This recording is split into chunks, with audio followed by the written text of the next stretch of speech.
Lexus'un активаторыны кандай алып ремонт кылабыз? Мынакей азыр комплект активатордун механизм. Механизмде мондай активатор катып турат. Бул эки активатордо эки эле саморез бар. Мында бул жагынан эки саморез бошотуп чечип алганыбыздан кийин бул активаторду муну заводдо негизи куйма кылып жасайт. Көп машинаныкы могу чачылбайт. Ушуну деген муну кармап тур.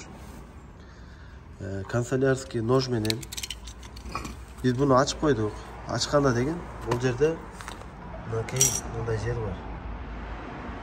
Ушундай жерине бычакты коесуздар. Жарыла турган жеринечи акырында уруп чыгасыздар. Тизип нар жагын, бер жагын толук уруп чыксаңыздар, бирок маани бере турган нерсе муну биз азыр ачып койгонбуз. Бул жерде анан кийин мына 3 уруп аткан жерде ичиндеги запчасттарды закка жетирип койбош керек да. Бычакты толук батырып үрбөш керек. Акырын учун киргизгенче айландырып уруш керек. Клейлегенде болсо азыр активатор аз которулат дагы. Кайра жапканда жабылат. Жабылгандан кийин бул жерди клейлейбиз. Акфикс деген клей менен тазалап абзжырып этип туруп, анан кийин клейлеп, бүт жагын басып айландырып клейлеп чыгабыз. Ошентип туруп салып койсоңуздар иштейт. Активатор ремонт ушундай болот. Активаторго деген мындай моторлор сатат. Азыр мынакей бир эшиктин котордук эскиси. Мындай активаторлар сатат.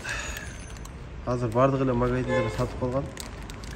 Бул задний активаторлардыкы, переднийдики эме болот. Наоборот, алдыныкы, арткы звездочка болот. Звездочкадагы, мындайдагы бардык түрлөрү сатылат азыр. Ар жерде басы аркы. Ушу активаторлор ичине салынат.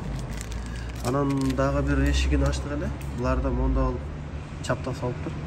Негизи жарабайт. Мондай кылбай эле аккуратный кылып клейлеп койсо болот.